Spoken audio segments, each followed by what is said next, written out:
Folks, Black Star Network is here. hold no punches. I'm real revolutionary right now. Support this man, Black media. He makes sure that our stories are told. Thank you for being the voice of Black America, Roland. Stay black. I love y'all. All momentum we have now, we have to keep this going. The video looks phenomenal. See, this difference between Black Star Network and Black-owned media and something like CNN. You can't be Black-owned media and be scared. It's time to be smart. Bring your eyeballs home. You dig?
Today is Tuesday, September 19th, 2023, coming up on Roland Martin Unfiltered, streaming live on the Black Star Network. The White House says state-run land-grant HBCUs are owed nearly $13 billion. Education Secretary Miguel Cardona and Ag Secretary Thomas Vilsack sent letters to 16 governors discussing the gaps in funding at these black schools. Conservative judicial activist Leonard Leo is under investigation for his efforts to install judges in federal courts, including the U.S. Supreme Court.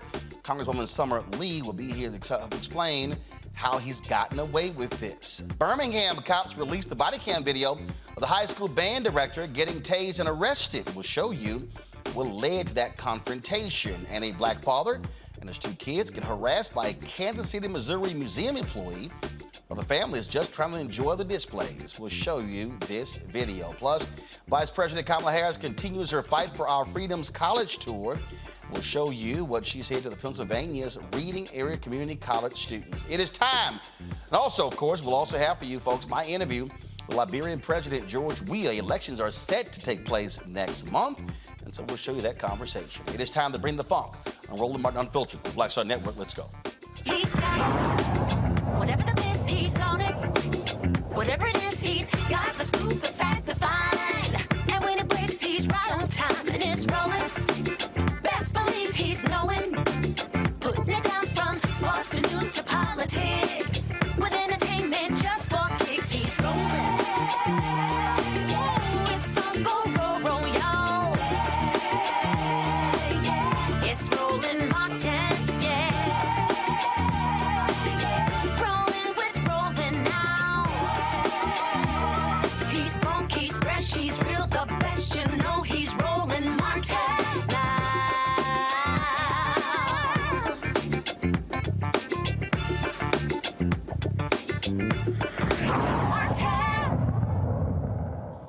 Folks, we've been covering the story dealing with the Alabama redistricting case, of course, and how the Supreme Court kicked it back and how Alabama has defied the U.S. Supreme Court because they want them to take another stab at it. Now, there was an investigation that was done that breaks down how conservative activist Leonard Leo, formerly head of the Federalist Society, the same guy who's gotten $1.6 billion from a conservative billionaire to essentially use that money any way he wants to.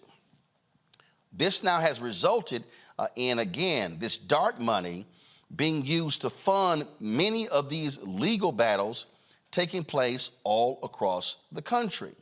Well, based upon some recent reporting, what we are now seeing is how all of these things are linked together. Now, what's also amazing in the story that's being reported is that these conservatives, they in essence have said to one another that they've gotten the heads up that Brett Kavanaugh is likely going to switch his vote and likely side with them to keep from having to create a second black district. What their goal is to invalidate Section 2 of the Voting Rights Act. Joining us right now from D.C. is Pennsylvania Congresswoman Summer Lee. Glad to have you on the show. This story, Congresswoman, I actually haven't been able to hear can you hear me? Of what's been happening right now. Congresswoman, can you hear me?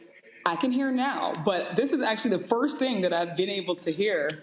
Okay, all right. We started. Okay, not sure. This is in typical Zoom 2023 era. That this is the first thing that I can hear. All right, so can you hear me now? I can hear you now. Got it. Okay, so we got you. All right, so this story that people have been talking about that details these various conservative efforts to impact the court. What really jumps out in this story is this notion that they essentially have gotten the heads up that Brett Kavanaugh is going to rule in their favor. And so Alabama, when they hear this from this Virginia law firm, so their whole deal is perfect. We're just going to completely ignore the Supreme Court, pass new maps, and hope and appeal this thing all the way back to the Supreme Court to get a second bite at the apple. So when you have these people who say you should not have more oversight of the courts, we literally have a Supreme Court now that is bought and paid for by conservative billionaires. Yes.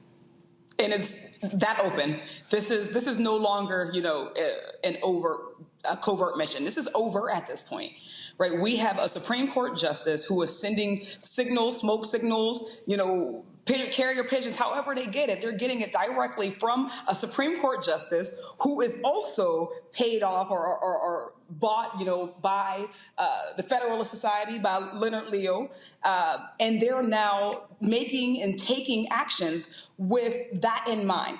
Right. So we know that this is going to lead or can lead to further erosion of the Voting Rights Act. Like the implications on black folks, on black communities for this, are immeasurable. And yet we can see, we've seen and we've heard the stories about before this case, we heard the stories about Alito being flown out. We heard the stories about, Clarence Thomas and all the gifts that they're getting. We heard about how, these what folks are calling sugar daddies, right, are giving openly and explicitly to Supreme Court justices who are supposed to be the model of ethics. They're supposed to be, they're supposed to uphold, justice, and justice is supposed to be blind, but here we have folks who are unapologetic in their unethical behavior.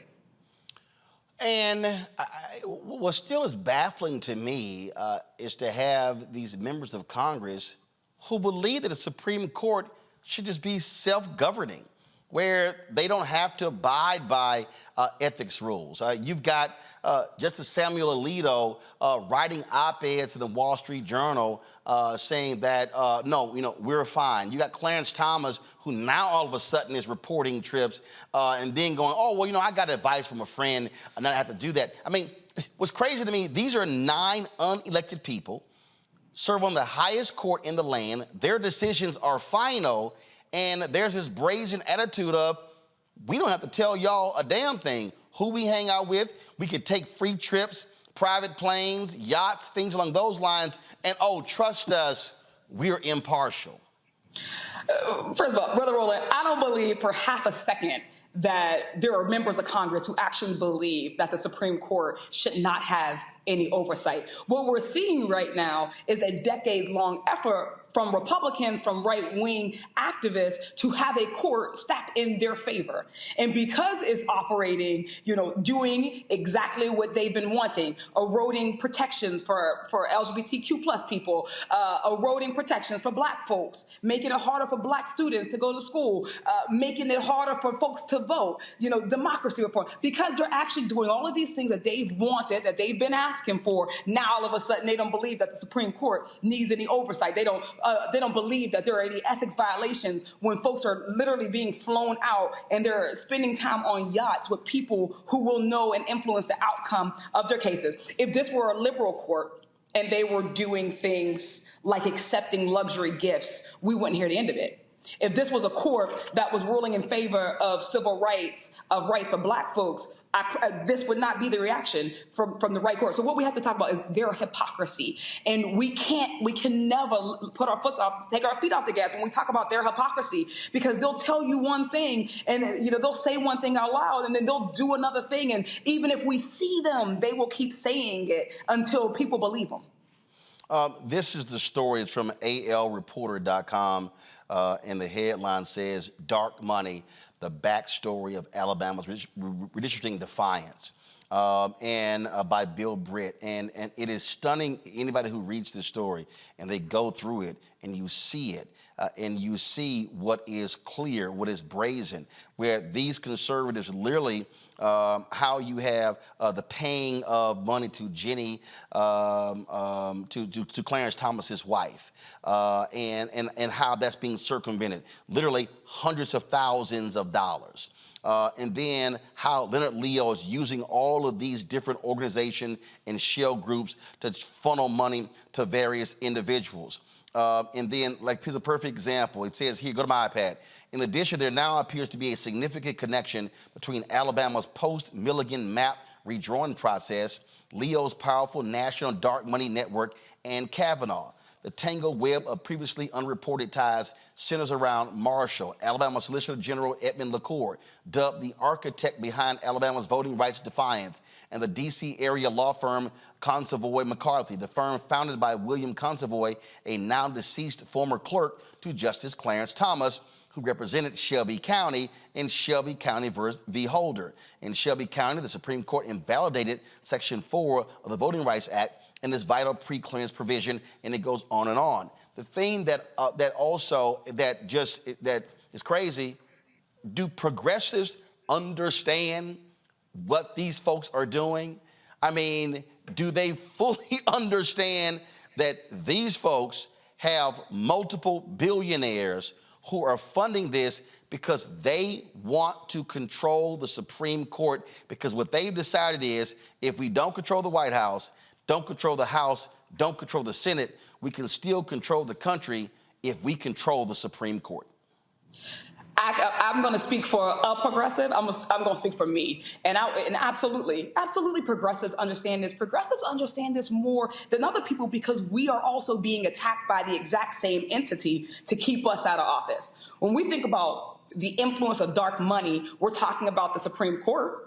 But this isn't the only place where we're seeing that influence. We're seeing that influence on Congress, on local and state government, and it's almost certainly tied to the exact same people. Paul Singer, who is one of the folks in this dark web, this tangled web that we're talking about, is also in the tangled web of keeping progressive Black women out of Congress. This money that's coming in is only tangled and only a tangled, dark, deep web because we don't have transparency, because we don't have protections since imposed in Citizens United. And that is intentional. If we can't track where people are giving their money, where we can have organizations, super PACs, whatever it may be, who are able to collect money from billionaires who don't ever have to disclose, who don't have to be in the open with their hatred, don't have to be in the open with their racism, but can still make moves, can still pull strings.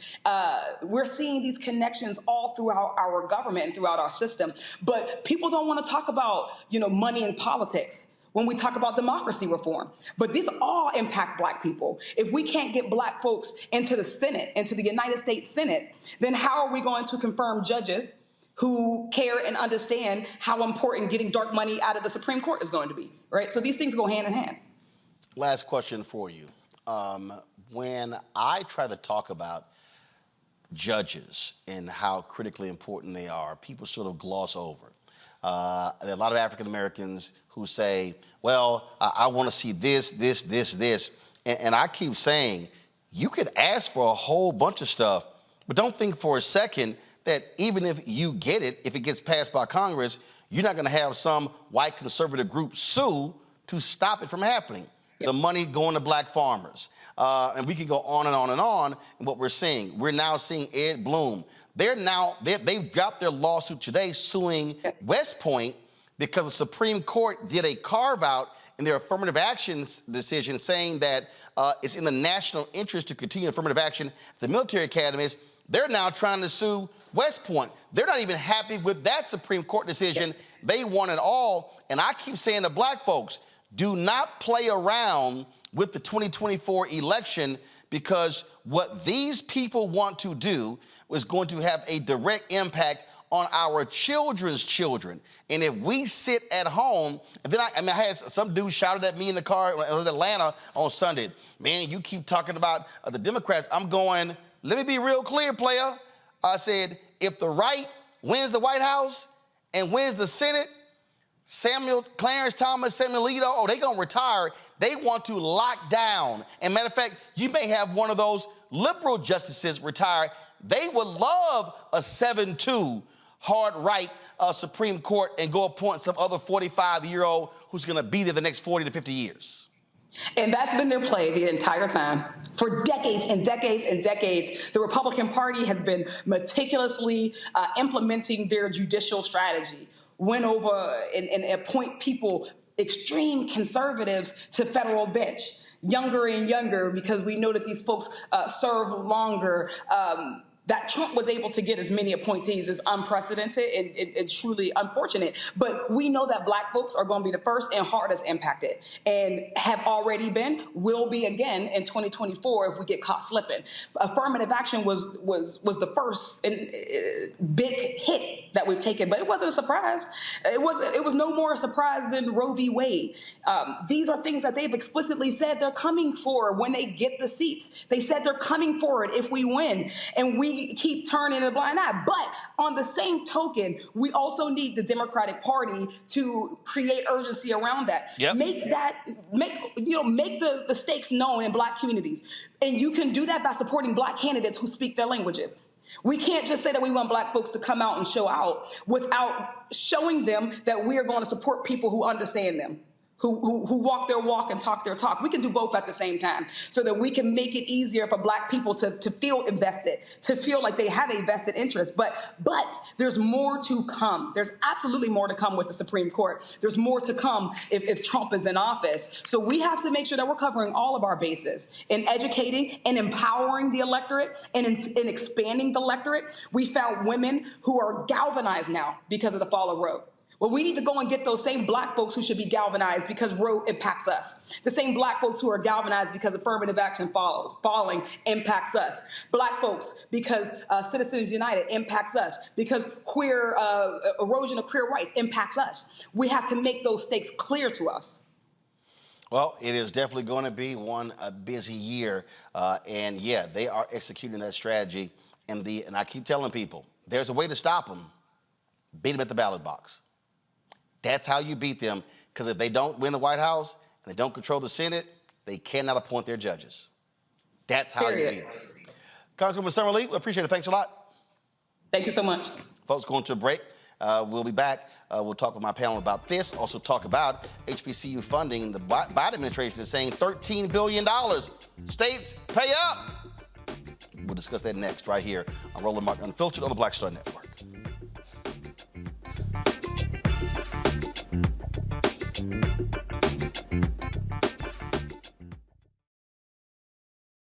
A horrific scene, a white nationalist rally that descended into deadly violence.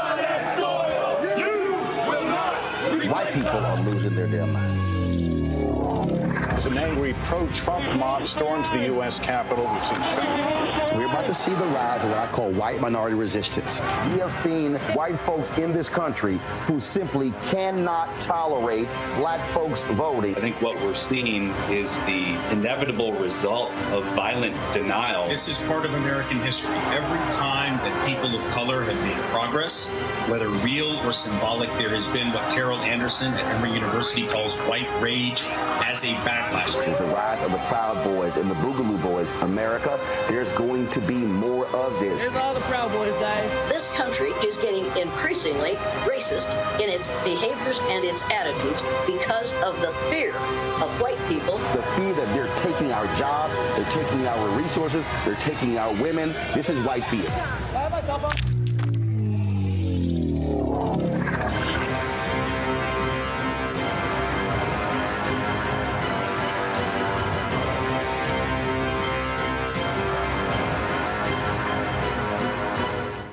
Deborah Owens, America's Wealth Coach. And on the next Get Wealthy, you'll meet Jandy Turner, who took her love of sports, expanded her network, and created a thriving business. I settled on developing a golf event planning business, which in and of itself has been very viable for me. One of the things that I've learned from producing hundreds, if not thousands, of golf tournaments is that business gets done on the golf course. All on The Next Get Wealthy, only on Black Star Network.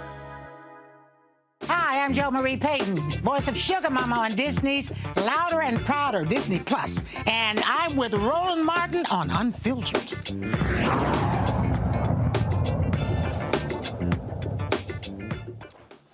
All right, folks, let's bring in my panel right now. Mustafa Santiago Ali, of course, former senior advisor for the EPA. He joins us right now, Washington, D.C. Randy Bryant, DEI disruptor, also from D.C. Joe Richardson. Joe, of course, civil rights attorney. Joe is joining us out of Los Angeles. Mustafa, I'm going to start with you.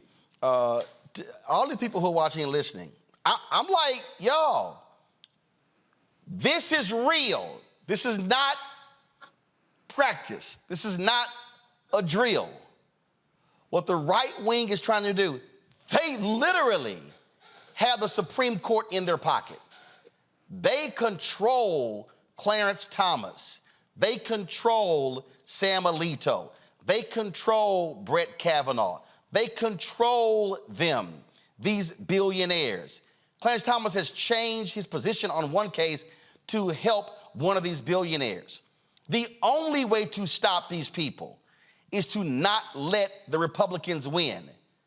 Folk better wake the hell up and realize exactly what is going on.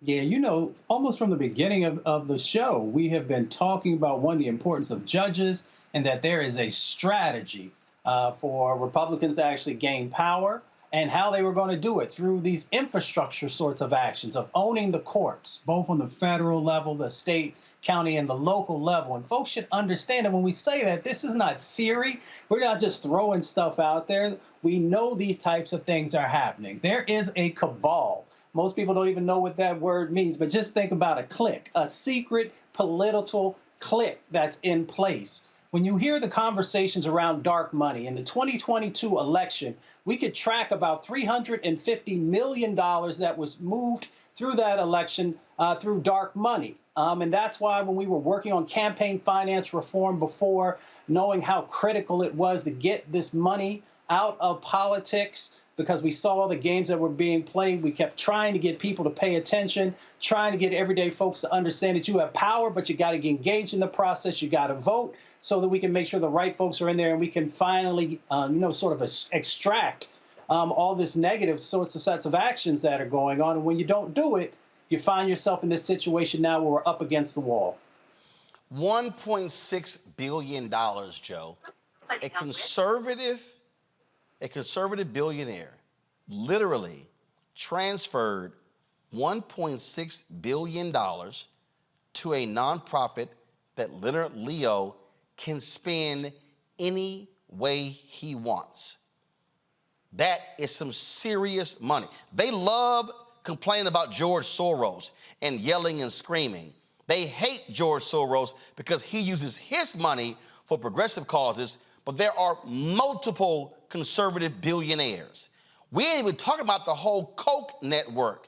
These people, these conservative billionaires, they are trying to change everything from state capitals to state legislatures to county commissioners to city hall, you name it, that's what they're doing.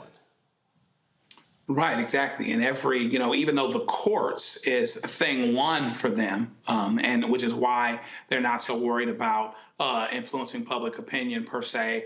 The Republican Party didn't have a platform, if you remember last time. It was just reelecting Trump. But still, they're to still do work at the bottom as well, something that maybe we didn't pay attention to the best way that we could have. But your fallback is knowing in some situations it's your first resort, in your other situations it's your last resort, that you have a Supreme Court that supports you. They had to, dark money is a trip, man. They had to know in Alabama that somehow, some way, they thought that they wouldn't be just banging their head trying to do something again that would not have success. And now, in a world where in order for your institutions to be trustworthy, they have to avoid the appearance of impropriety entirely. If Kavanaugh ever changes his vote on this issue and it comes back, well, then the image is ruined. We know what's going on, and this confirms it. He's not going to be able to confirm it any other way, but, seeing it any other way. But the problem is they don't care anymore. That's what's happening. That's why it's happening so openly. They're not even playing around and faking it like it's something other than what it actually is. They aren't worried about how it looks anymore at all, and that's why they have the expectations that they do. And we'll see if Kavanaugh comes through for them, and then we'll all know what we already know. Randy, this is what when I say I'm trying to warn these people. Ed Bloom, they went after the affirmative action in colleges. They're now suing a black women-led venture capital firm out of Atlanta. They've sent letters to law firms saying your race-based programs, your efforts to get more black and minority lawyers in the field, we're going after those. You've worked in corporate America. They're going after every corporate program, every affinity group in corporate America. They're doing this because the Supreme Court is allowing them to do so. A federal judge in Tennessee ruled in favor of a white woman over the federal 8A program. Now they've had to change that as well. There is nothing that they are not going to go after. And so for any black person who is sitting here giving me BS about why they don't want to vote and how it doesn't matter, Randy, they need to understand anything that black people have done to try to advance, they are going to go after it now. I feel like being the black female Paul Revere and riding through the streets and yelling at my people like, wake up, the end of the Spike Lee movie, because they are already currently going after everything. There are lawsuits right now that are fighting against elementary schools that have programs to promote diversity. They're saying that it's a bait and switch when they decide to let black students into the schools. So they're trying to bar us from everything. There is a lawsuit going against the black graduations that they have at Ivy League schools. I mean, things that seem somewhat innocuous, they want to be gotten rid of. They don't want anything that appears that it would benefit us in any way. So this is critical right now. I mean, every day I'm reading about something that the conservative Republicans are going after to obliterate from existing. And they're being very successful because the Supreme Court opened the door for them to be able to do it. A white teacher in South Carolina got reported and reprimanded because a white student said that, oh, because she was discussing a Ta-Nehisi Coates book, the students explained the book made them feel ashamed to be white, which violates South Carolina law, which forbids teachers from making students, quote, feel discomfort, guilt, anguish, or any other form of psychological distress when it comes to race. They literally passed that law. South Carolina, Texas, Florida, Arkansas, we can go on and on and on. I'm sitting here going, black folks, y'all might want to wake the hell up. They're coming. They're coming for everything. And if Trump wins, if the Republicans keep control of the House, they keep control, or they take over the United States Senate, if they keep winning the Supreme Court, these state Supreme Courts, then they get to pass the laws, the courts get to affirm their laws, now it gets locked into place, and now you can't change it. And with gerrymandering, they can guarantee they're gonna win. If you're black and you're sitting here going, I'm not quite sure if I'm going to vote, if they win and start getting rid of everything, shut the hell up. I don't want to hear no complaining, no tweeting, no TikTok videos, no Instagram, because people like you, those who don't vote, will be the reason why these people are able to do it. Hold on one second, we come back. I'm gonna show you the body cam footage of the band director in Birmingham who was tased and arrested. That's next on Roland Martin Unfiltered, right here on the Black Star Network. All change is not growth. Right. But thoughtful change is real good fertilizer. And that's what has been so beneficial to us. But you also were not afraid of the pivot. Well, and I'm a black woman in business. Come on, I don't care how I dress up. I don't care who I'm speaking with. I don't care what part of the world I am in. I still am a black woman in business. Being afraid of the pivot, being fearful of change is not what got me here. Respectful of change, respectful of pivot, yeah. Fearful, no, no.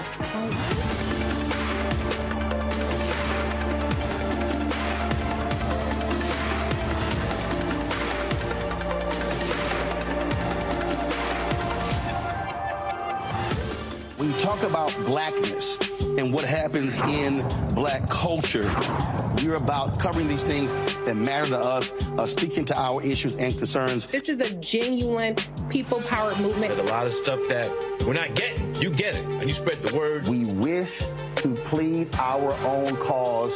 Too long have others spoken for us. We cannot tell our own story if we can't pay for it. This is about covering us. Invest in black-owned media. Your dollars matter. We don't have to keep asking them to cover our stuff. So please support us in what we do, folks. We want to hit 2,000 people, $50 this month, raise $100,000. We're behind 100,000, so we want to hit that. Y'all money makes this possible. Check some money orders. Go to P.O. Box 57196, Washington, D.C. 20037-0196. The Cash App is $RM Unfiltered. PayPal is R Martin Unfiltered.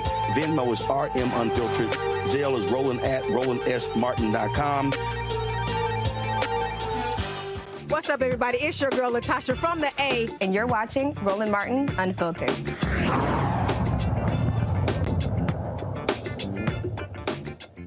Folks, Birmingham police have released the body cam footage of the minor high school band director, Johnny Mims, who, when officers tased him for not stopping his band from playing after Thursday night's football game. Check it out.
Get open, man. He hit the officer, okay? He's going to jail. He's going to jail. He hit the officer. He got to go to jail. He swung on the officer. I did not swing on the officer, man. Y'all grab me look. I got the phone. He's going to jail because I asked him to respect no son. That's what disrespectful to me. How you going to chase me? How you going to chase me, man?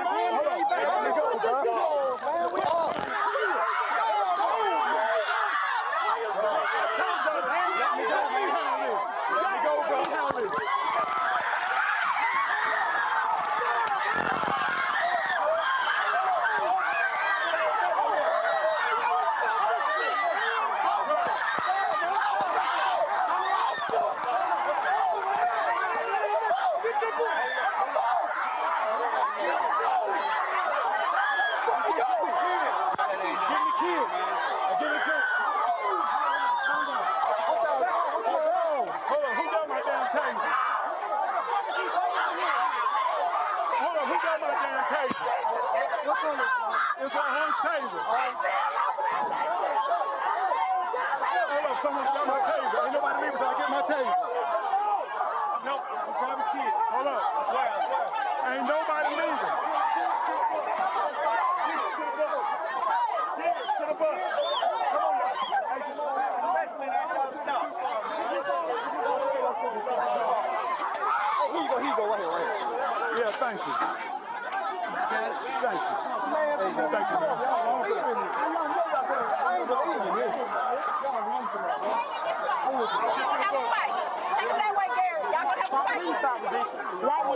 Go that way. All right, so allow me to unpack this. So yesterday, I talked with Mims and his attorney on yesterday's show. So and this is why I've always said why body cam footage is important. Now, even in the beginning of that video, we couldn't hear most of it because the band was playing.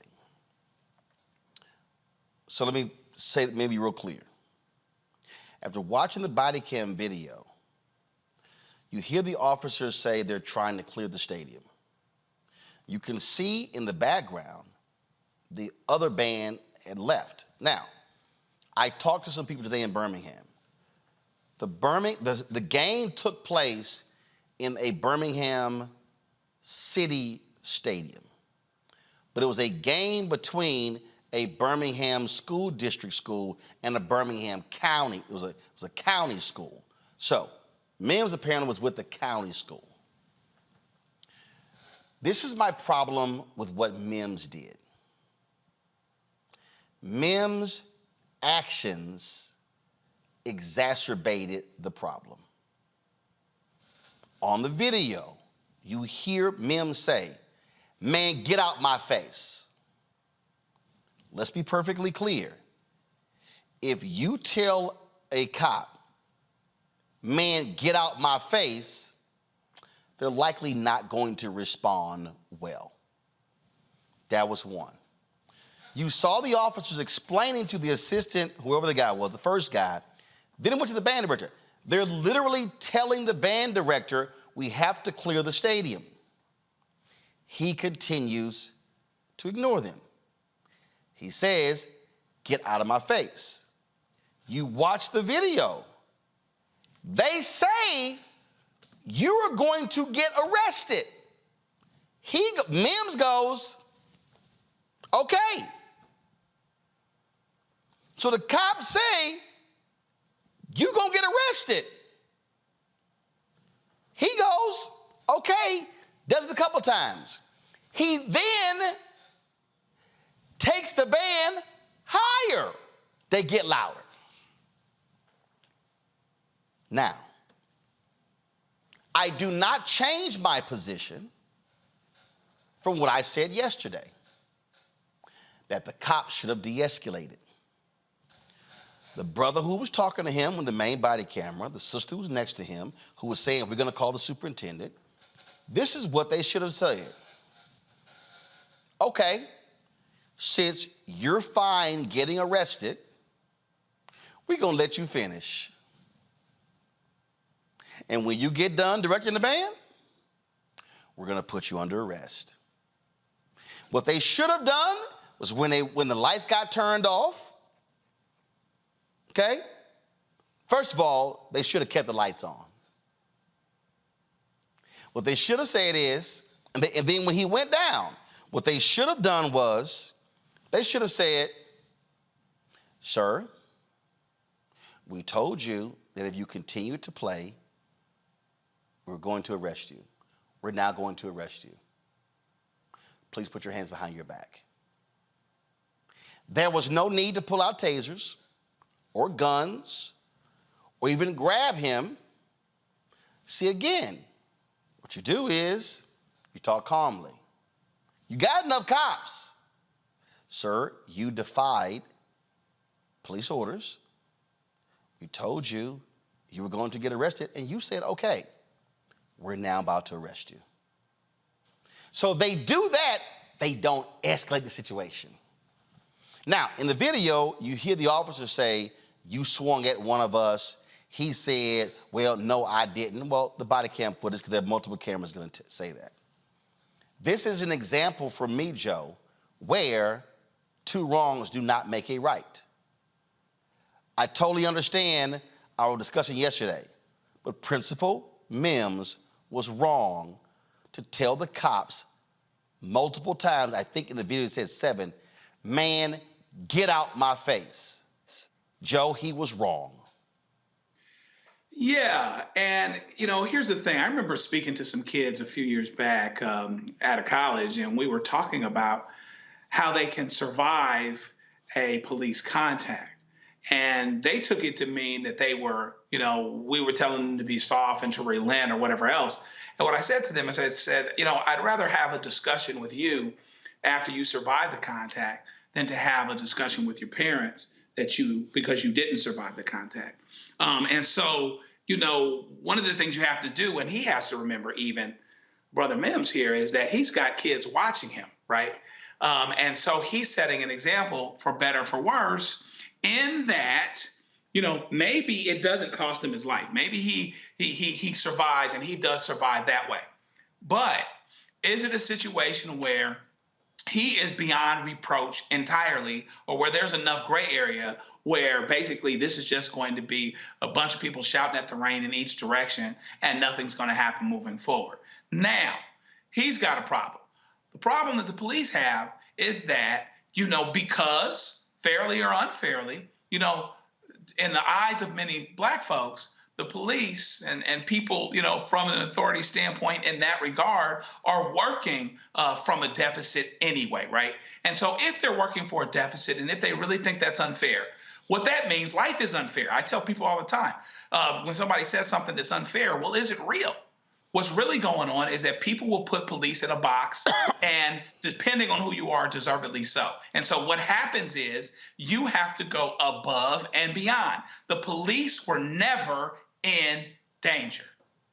They had an opportunity to plant goodwill with everybody there, including those young people who may be traumatized by the experience, even if Mr. Mim has some responsibility towards it. And they blew that opportunity. They weren't in any physical danger. Well, and look, and obviously the principal, he was heightened. This to me again, Randy, is where if you're the cops and you see you're dealing with an agitated person, you then don't get agitated as well. But again, seeing the video here, and I'm taking into account the conversation yesterday, the band director was wrong. The band director should not have said, man, get out my face. He was wrong. The band director could have said, officers, can we play for 60 more seconds? No, he didn't do that. He was disrespectful to the officers. He was wrong.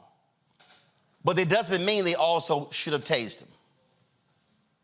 Right. And police officers are typically called because someone is wrong, because something wrong is happening.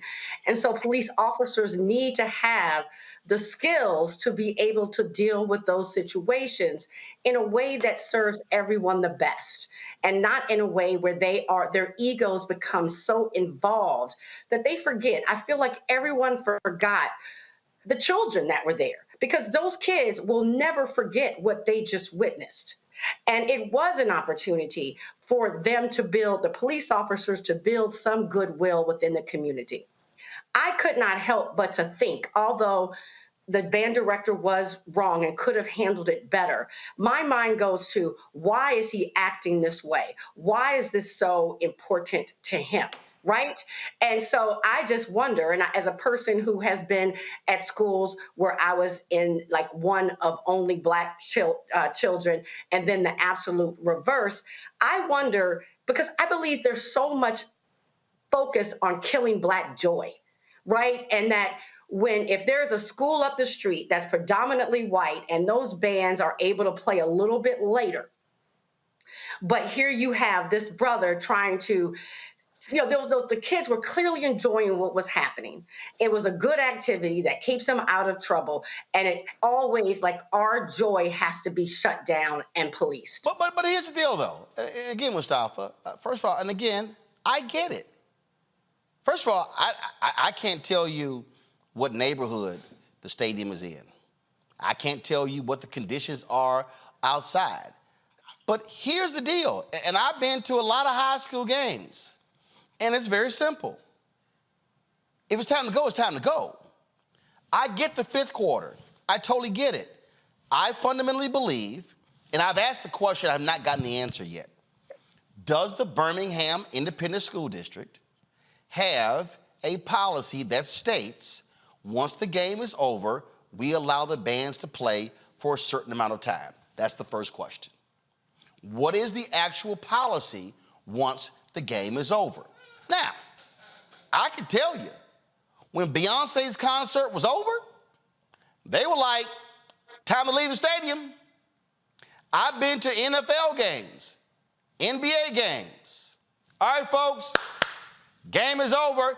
It's time to clear out. Those things actually happen. So, to avoid this in the future, the school district, the stadium, must have a clear, defined policy that's articulated to everyone in terms of how we respond. If the cops are supposed to clear the stadium as soon as the game is over, maybe they give people 10 minutes to sort of, high five and hug and whatever. But it's time for you to go. I just still believe, I'm a firm believer that how people handle things determines how things end up.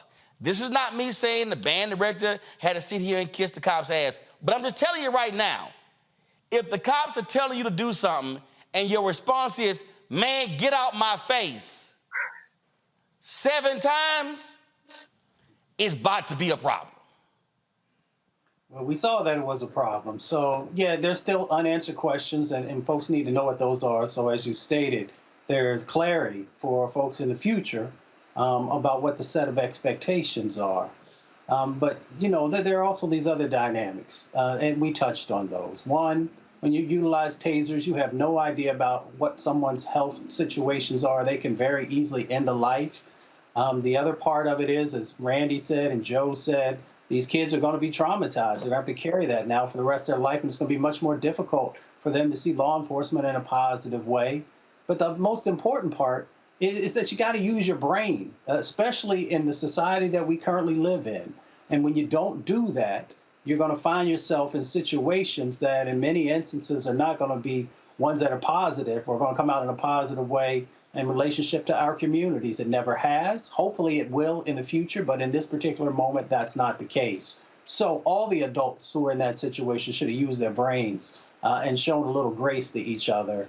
But the reality is you got to follow what police officers are saying, as long as it's not going to, end up putting you in a dangerous situation. Indeed, indeed. All right, folks, going to a break. We come back. Black family in Missouri just trying to sit here and enjoy themselves. Why is a white man following them? Daddy not happy at all. We're going to show you that video on the show as well. Plus, Vice President Kamala Harris makes another tour on her Fight for Our Freedoms college tour. We'll show you some of that. And when I was in Liberia last week, I sat down with the president of Liberia, George Weah. We're going to show you that encore presentation of that. And, of course, the elections are taking place next month there in Liberia. Folks, you're watching Roland Martin Unfiltered on the Black Star Network. Don't forget, YouTube folks, hit that like button, y'all. Easy thing to do, hit the like button. Support us in what we do. Join the Bring the Funk fan club. Senior checking money orders, P.O. Box 57196, Washington, D.C., 20037-0196. Cash App, $RM Unfiltered, PayPal, R Martin Unfiltered. Venmo is RM Unfiltered, Zelle, Roland at RolandSMartin.com, Roland at RolandMartinUnfiltered.com. Be sure to get a copy of my book, White Fear, How the Browning of America is Making White Folks Lose Their Minds. Available bookstores nationwide. Download the audio version on Audible. I'll be right back.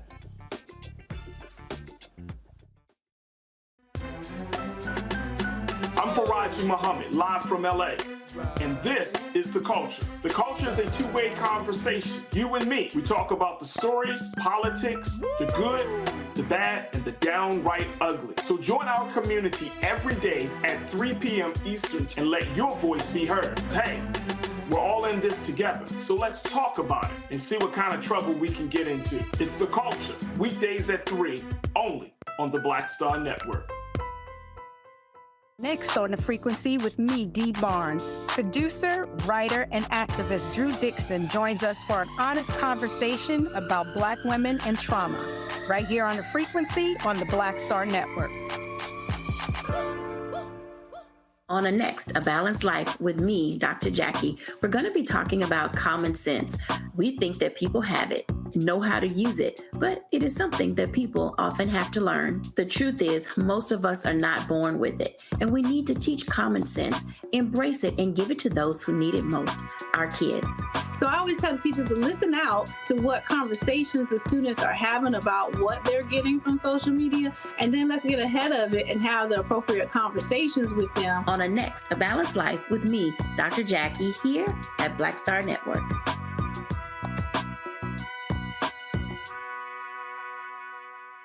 Next on the Black Table with me, Greg Carr. What do Deion Sanders, a lawnmower, and the phenomenon of invisible labor all have in common? They're all now part of, shall we say, a colorful lore at our historically Black colleges and universities. Our Master Educator Roundtable convenes to explain it all as we explore the good, the bad, and the downright ugly of one of Black America's national treasures. That's next on the Black Table, right here on the Black Star Network. Hello, I'm Jamia Pugh. I am from Coatesville, Pennsylvania, just an hour right outside of Philadelphia. My name is Jasmine Pugh. I'm also from Coatesville, Pennsylvania. You are watching Roland Martin Unfiltered. Stay right here.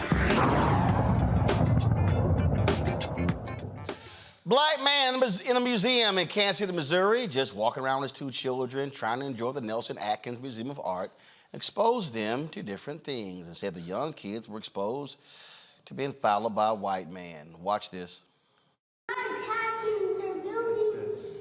think they're building a boat. I think they're building a boat. They're building a boat. This is old tombs, so people used to be buried in them tombs in there.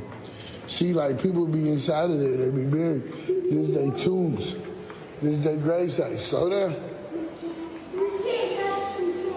Yeah, people will be buried in those. And they grave womb, you know, it's a tomb or whatever. Are you about to follow us the whole time, man? Are you about to follow us the whole time? Sir, I'm just making... I'm asking, I asked you a question. I didn't say nothing else. Are you about to follow me the whole time? Because if you're going to follow me the whole time, then give us a goddamn tour. I know how to control my kids. You asked me to make sure they don't run, I'm not going to do that. I said I know how to control my kids. You asked me not to make sure that they don't run, I won't do that. Now, if you're going to follow me the whole time, then give me a tour. Make it worth my while. Then otherwise, stop following me. I'm trying to enjoy the museum with my kids. Are you following anybody else that got kids? Because I'm not the only one here with kids. Are you following anybody else? You're not going to argue with me because it do you no good. Because I haven't done anything. You roll your eyes all you want to. You look like a little girl. Tighten up, man. Tighten up. Like I said, if you're going to keep following me, go get your manager. Because like I said, it's all on film.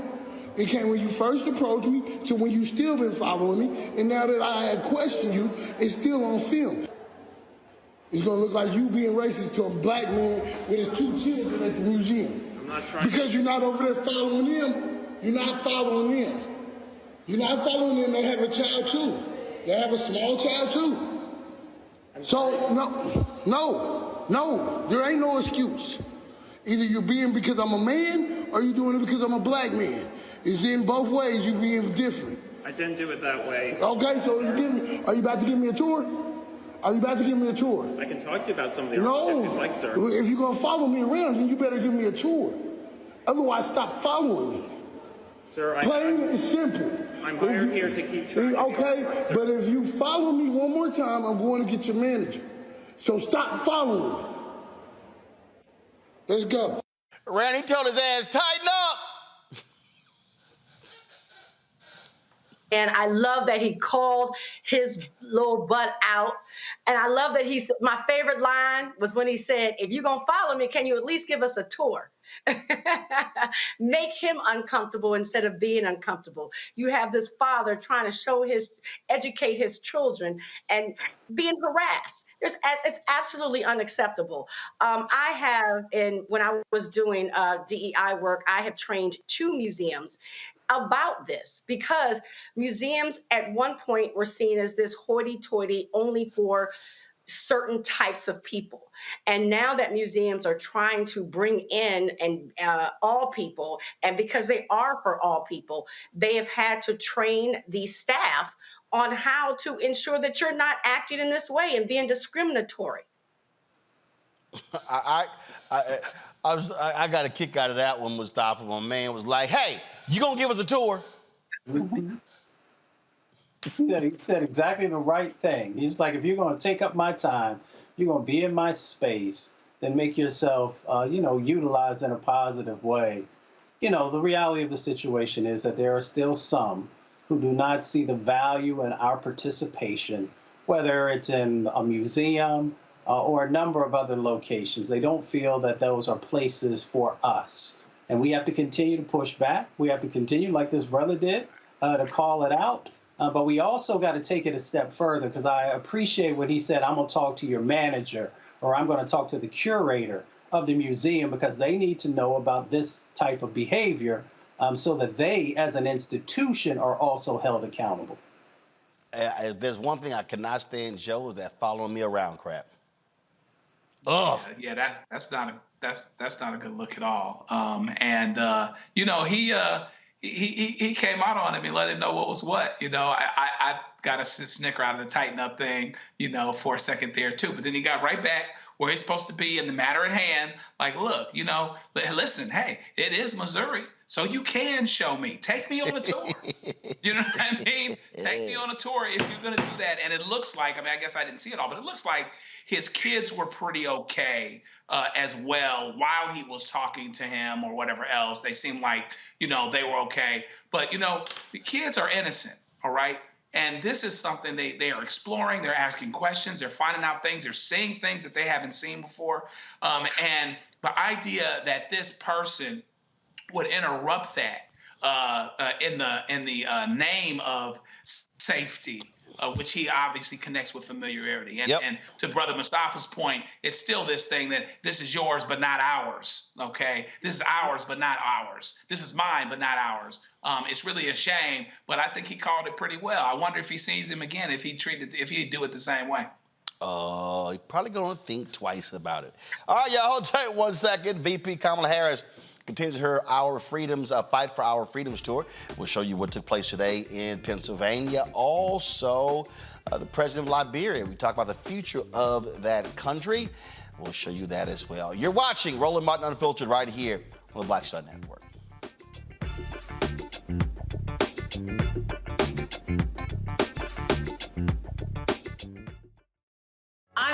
Owens, America's Wealth Coach. And on the next Get Wealthy, you'll meet Jandy Turner, who took her love of sports, expanded her network, and created a thriving business. I settled on developing a golf event planning business, which in and of itself has been very viable for me. One of the things that I've learned from producing hundreds, if not thousands, of golf tournaments is that business gets done on the golf course. All on The Next Get Wealthy, only on Black Star Network. I'm Faraji Muhammad, live from LA. And this is The Culture. The Culture is a two-way conversation. You and me. We talk about the stories, politics, the good, the bad, and the downright ugly. So join our community every day at 3 p.m. Eastern and let your voice be heard. Hey, we're all in this together. So let's talk about it and see what kind of trouble we can get into. It's The Culture, weekdays at 3, only on the Black Star Network. All change is not growth. Right. But thoughtful change is real good fertilizer. And that's what has been so beneficial to us. But you also were not afraid of the pivot. Well, and I'm a black woman in business. Come on, I don't care how I dress up. I don't care who I'm speaking with. I don't care what part of the world I am in. I still am a black woman in business. Being afraid of the pivot, being fearful of change is not what got me here. Respectful of change, respectful of pivot, yeah. Fearful, no, no.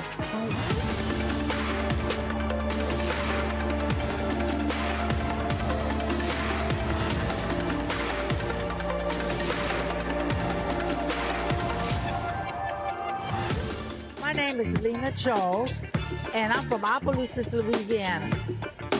Yes, that is Zydeco capital of the world. My name is Margaret Chappelle. I'm from Dallas, Texas, representing the Urban Trivia Game. It's me, Sherry Shepard, and you know what you watch. Roland Martin on Unfiltered.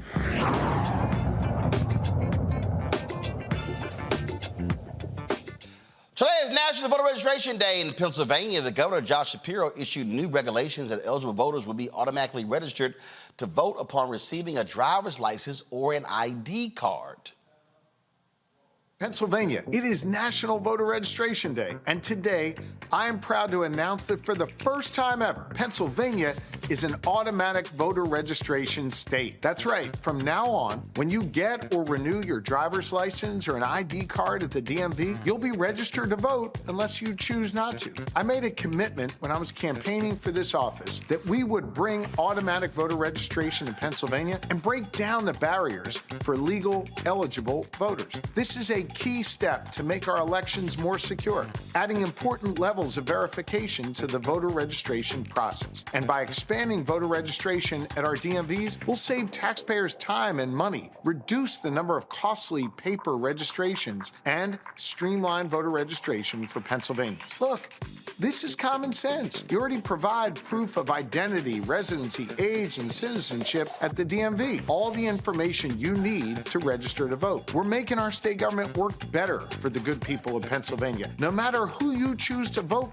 for or what your views are, I hope you'll make your voice heard. Now more than ever, we need an engaged citizenry to move our country and our Commonwealth forward. Somebody posted in our chat, I think this is everywhere, Roland. No, it's not. Pennsylvania becomes the 24th state in the country to register voters automatically. Trust me, Mustafa, this is pissing off Republicans. Oh, without a doubt, because let's be clear, they don't want you to vote, and they'll put any type of obstacle in place that they can.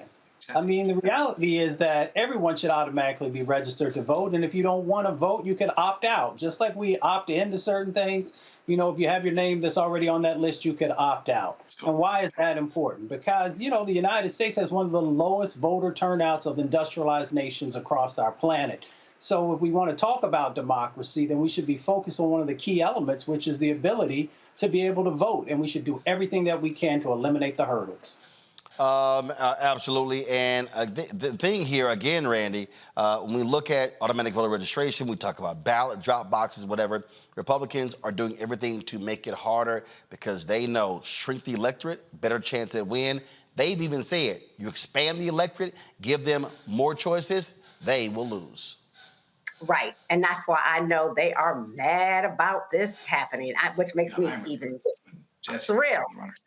People should have, voting should be easy. It should not be burdensome. And so what he did is right. It supports democracy, giving people the right to vote and making it where it's not difficult. Because we know the Republicans do everything in their power to block us from voting. And they already are widely complaining about this, Joe, which I don't understand because, I mean, if you turn 18 and you got to automatically register for selective service or whatever the hell they still do, I'm like, this ain't that damn hard. But no, they do not want to make it easy. No, the game is to keep as many people from voting as possible. It's not about a battle of ideas anymore and debating those things. I mean, Jesse Jackson was talking about motor voter back in the 80s. And so it's great that the DMV in Pennsylvania becomes the DMV, the Department of Motor Vehicles and Voting. This is absolutely a good look. And Pennsylvania is showing a good example of some tough contested elections where the Democrats have been able to win and been able to do some positive things in office afterward. And I think it's a good, hopefully it's a good omen for other states and a good example to follow. Folks, today, Vice President Kamala Harris was in Pennsylvania at the Reading, Pennsylvania Area Community College since its National Voter Registration Day. She told the students why they must do their part to make sure their voices are heard. In 2020, we had a record voter turnout. Yeah. And in 2022, we had a near youth record voter turnout. Yes, so that's all y'all. So I'm assuming we have some people who voted for the first time here in 2020 and probably for the first time in 2022. And now we have people who are going to vote for the first time in our 2024 election, which is really exciting. Why is it so important that we use our voice? And how do we garner information to do so? So to your point, Annie, can I see a show of hands who voted for the first time in 2020 or in 2022? That's fantastic. That's fantastic. And by the way, today is National Voter Registration Day. So for everyone who is not yet registered, please use the celebration of today as a way to get registered. And I also want to give a shout out to the governor because today they have announced that when you renew or when you apply for your driver's license or state ID, you're automatically registered to vote. So let's make sure, right, that we let everybody know. And to your point, so here's the thing. First of all, when I think about what happened in 2020, it always is that people will say about younger people, they're not going to vote. Oh, your vote won't matter. But we had record turnout in 2020 of young voters because they understood, just like these leaders understand, that of the many ways you can make a difference in our country, one of the tools that you have is voting to make a difference. So when people turned out in 2020, even though they were the doubters, I would say some of the haters, let's keep it real, record turnout, and it's because you voted that Joe Biden is President of the United States and I'm Vice President of the United States. It's because you voted, right?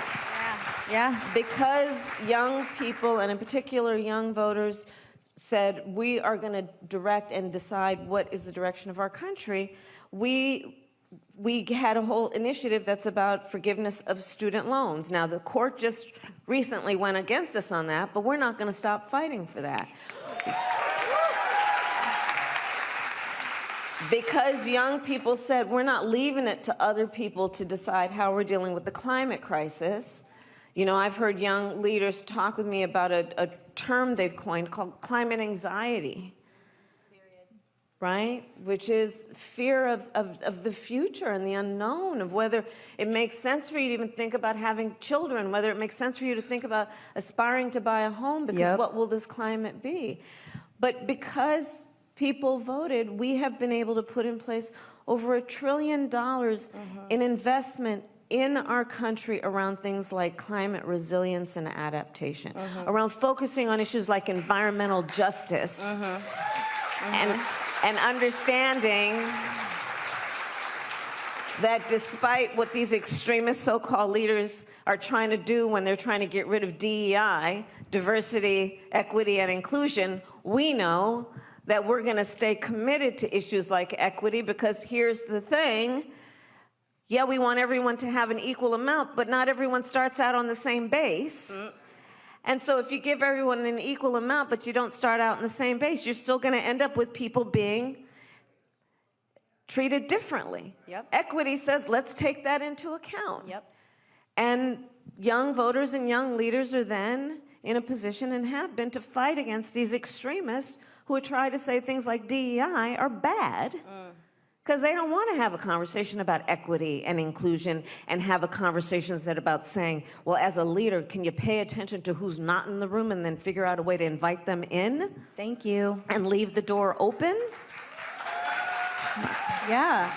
I mean, in low-income areas, Latinos make up about 15% of the voting population, and we only showed up to about 10% of the polls. 1 in every 4 youth are now Latino. Yeah. And there's so much of a divide there of what you're saying. Like, how do we encourage our youth to come show up to the polls and get excited about it? Well, one is that we have to really remind each other, and to all the young leaders here, there is no better way to lead than to do it as a peer, meaning we can talk with young people about what they need to do, but when you are talking to your peers about how you know it makes a difference, your leadership is so powerful. And so talking with our peers and family members about the fact that when you vote, it actually determines whether the person who is holding elected office is going to fight for your freedoms and rights or not. Whether that be the freedom that you should have to just be free from attack, free from hate, free from gun violence, free from bias, free to love who you love and be open about it. Free to have access to the ballot box without people obstructing your ability to exercise your civic right. Yep. To vote in terms of who will be the people holding elected office and leading your country. All of these things are at stake. Love all these folks who keep saying, and I had people tell me this, Mustafa, I never see the vice president. She ain't out here. And I literally said, Vice President Kamala Harris is, I mean, I think back to really me paying attention to politics since 1980. She has been the most visible vice president in my lifetime. I'm like, if you ain't see what she doing, your ass ain't paying attention.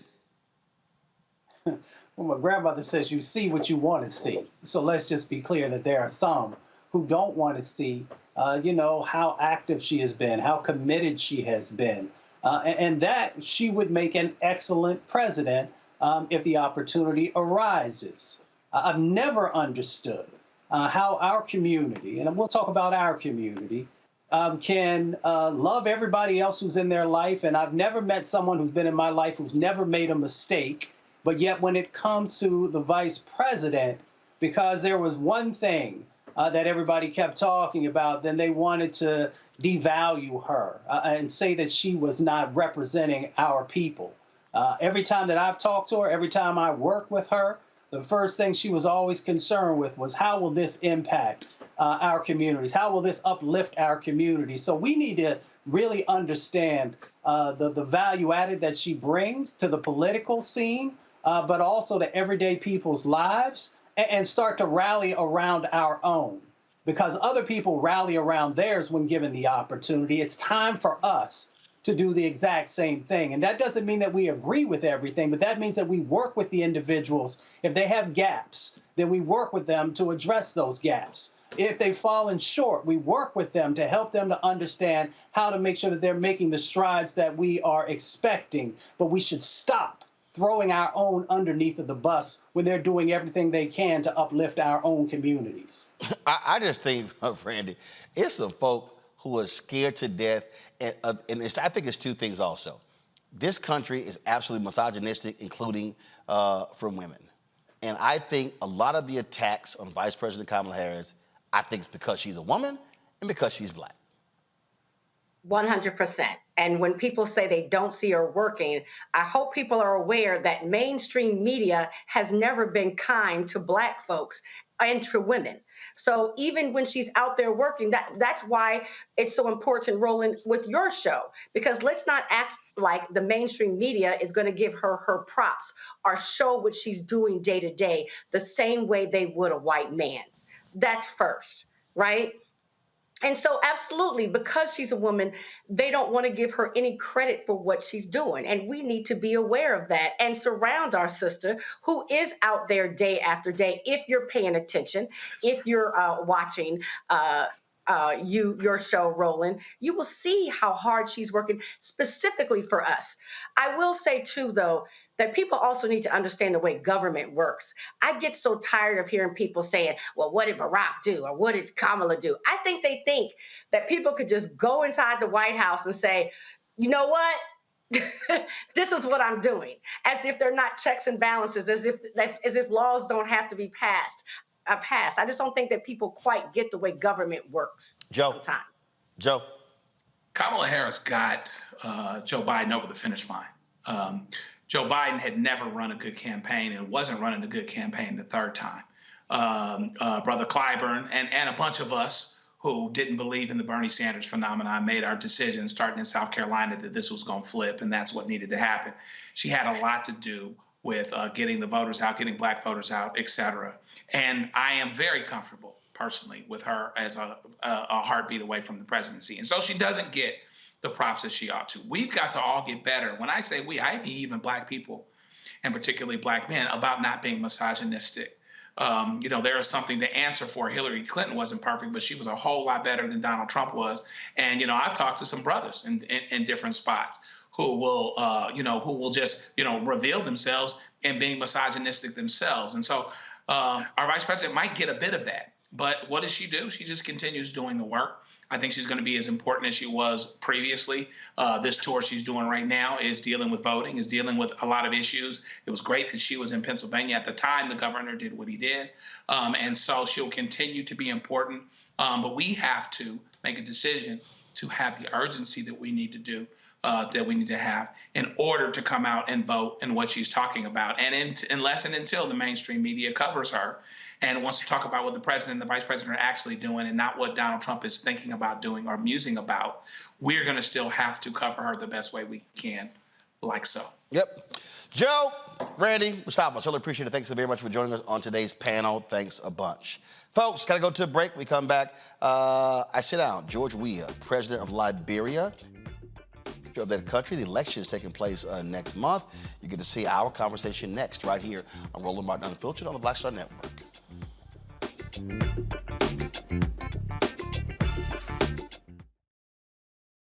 Next on The Black Tape with me, Greg Carr. What do Deion Sanders, a lawnmower, and the phenomenon of invisible labor all have in common? They're all now part of, shall we say, a colorful lore at our historically black colleges and universities. Our Master Educator Roundtable convenes to explain it all as we explore the good, the bad, and the downright ugly of one of Black America's national treasures. That's next on The Black Table, right here on the Black Star Network. Hatred on the streets, a horrific scene, a white nationalist rally that descended into deadly violence. White people are losing their damn minds. As an angry pro-Trump mob storms the U.S. Capitol, we've seen shooting. We're about to see the rise of what I call white minority resistance. We have seen white folks in this country who simply cannot tolerate black folks voting. I think what we're seeing is the inevitable result of violent denial. This is part of American history. Every time that people of color have made progress, whether real or symbolic, there has been what Carol Anderson at Emory University calls white rage as a backlash. This is the rise of the Proud Boys and the Boogaloo Boys. America, there's going going to be more of this. Here's all the Proud Boys, guys. This country is getting increasingly racist in its behaviors and its attitudes because of the fear of white people. The fear that they're taking our jobs, they're taking our resources, they're taking our women. This is white fear.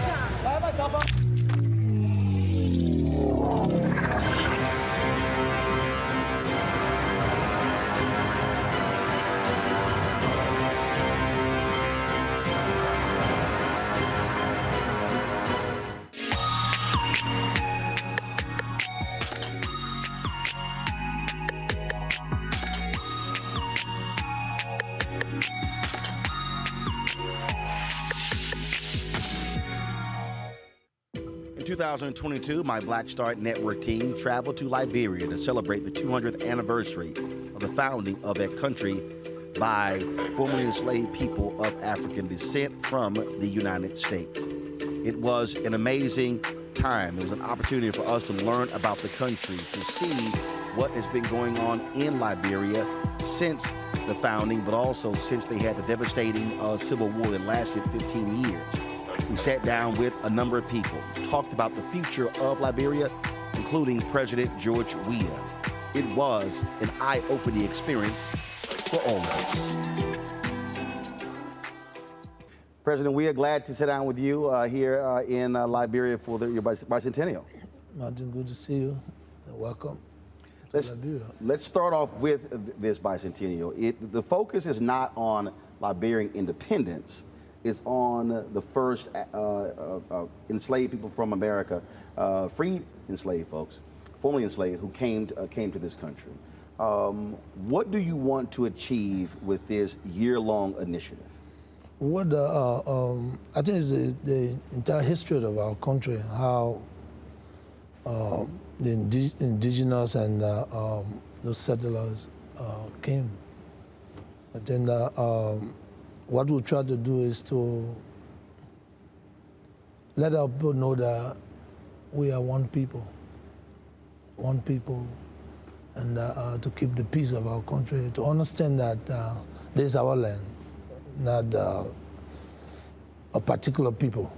So the bicentennial brings us together to celebrate our history of how Liberia came to be one country and one people. So we want to celebrate the 200 years to make sure that we all have our liberty and with our respect and our dignity that we belongs in the country. And the reason we're doing this is because out of our past, we had a past that most of us felt that other people was not part of our society and they should not be governed. So we want to show that we all belong to the country. All of us can be leaders in the country, and we can live together in peace and harmony. And this is why we are celebrating the bicentennial, so people can have their right.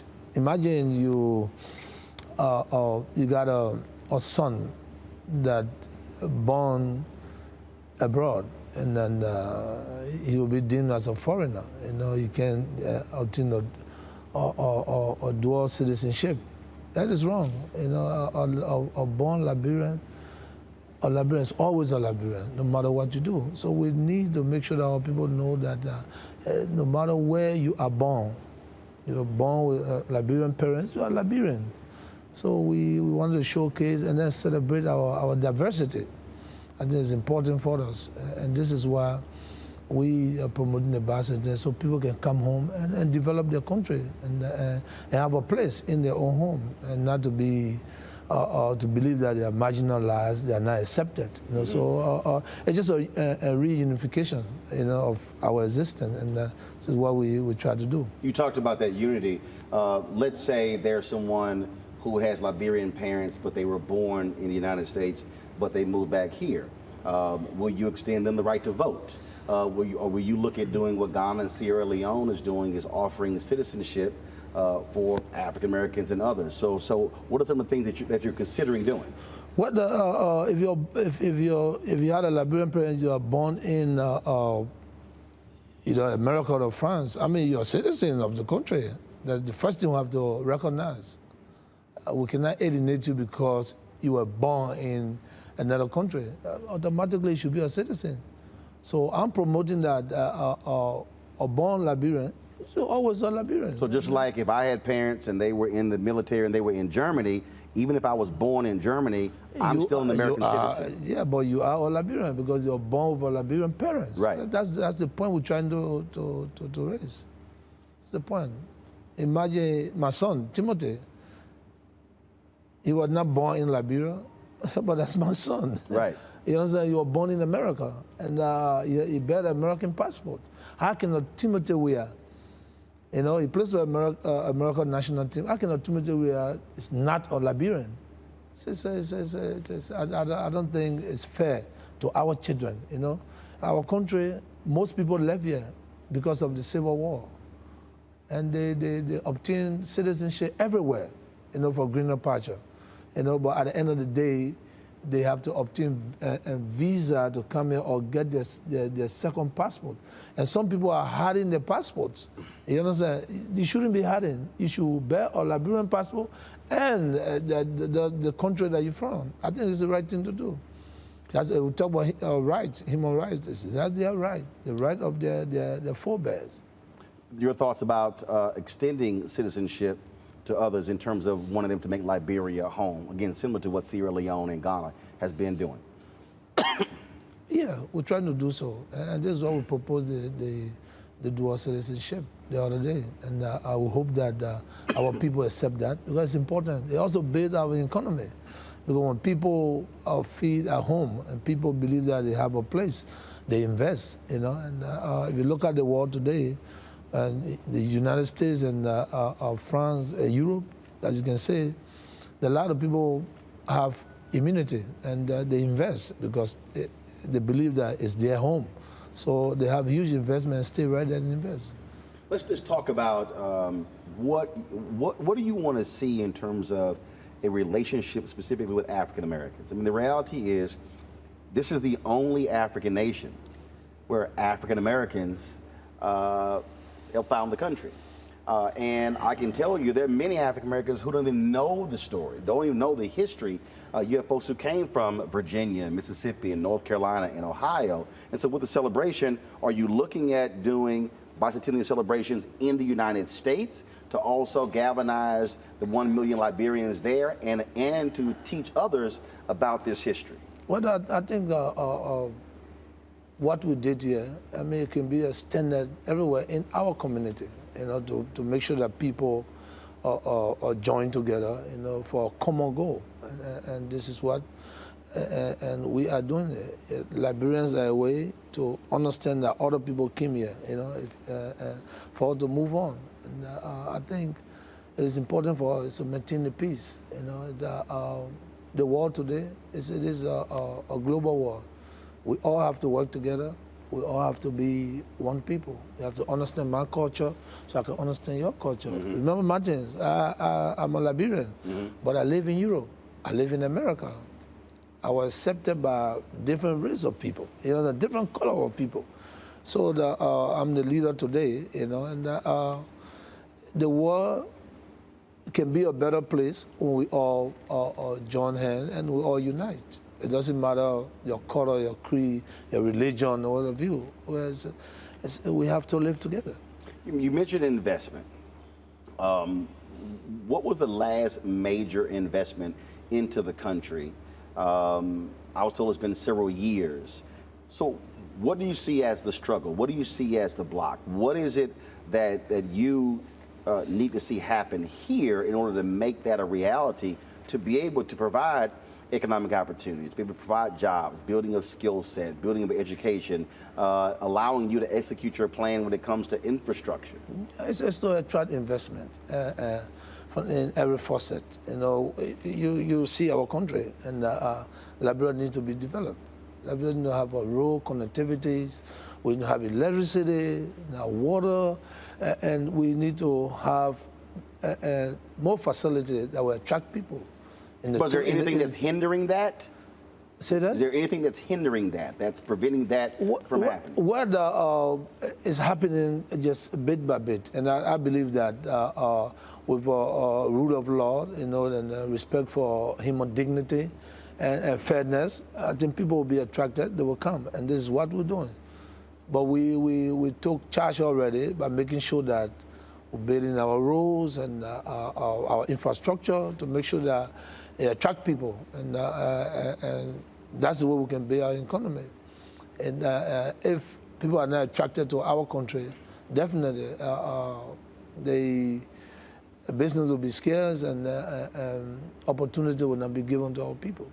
You talked about connectivity. So whether you're talking about electricity, whether you're talking about roads. Road connectivity. I mean, you've got, as I talk to different people, they talk about beautiful beaches and surfing, but they say it's hard to get to. They say even this part of Liberia where you're from, they say it takes way too long to get there. Well, then you understand what I'm talking about, road connectivity. You know, I came from the southeastern region, and then, of course, for so many years, during the rainy season, there's no access to good roads. And this is why we're doing our best to make sure that all of the road heading to our hinterland, it will be paved, you know, and so people can get access to, and not just being in Monrovia, but to have access to the entire country and to get to our neighboring country. You know, you got Ivory Coast, you got Guinea, next door. We need to go with trade, but sometimes it's very difficult during the rainy season, and this is what we're pushing. We make sure that the proper agenda work for those that really need it, and this is what we're doing. What is that going to cost? What does that mean in terms of, have you studied, obviously you studied it, but even from a roads standpoint, how much do you need to make that happen? What I would say it's a huge investment. You know, it's a huge investment. I can't put a number on it, but I sure. Exceeds $1 billion? It should be more than that. For Liberia to be connected, it should be more than that. And we hope that our partners understand that and bring the companies, bring the resources, and help us to build this country. Let's talk about education, because I don't care where you go. That is a huge deal. You have a very young country. You talked about the war, average age being 19 years old. Also need to have skill set developed. And so what is your plan for this country educationally? What we have, we are doing our best to make sure that we promote the sector, educational sector. And Martin, this country is the oldest country, as I said to you. Today, more than 50 to 75 years in our sector. Today, we have digital education. So it tells you that we are doing our best to make sure the sector works, because I believe in education. I've been in the country, never had the opportunity. I won't say go to good school, because every school that you go to, it depends on the person, you know. Mm-hmm. Yeah, I never had the opportunity and then to complete school year.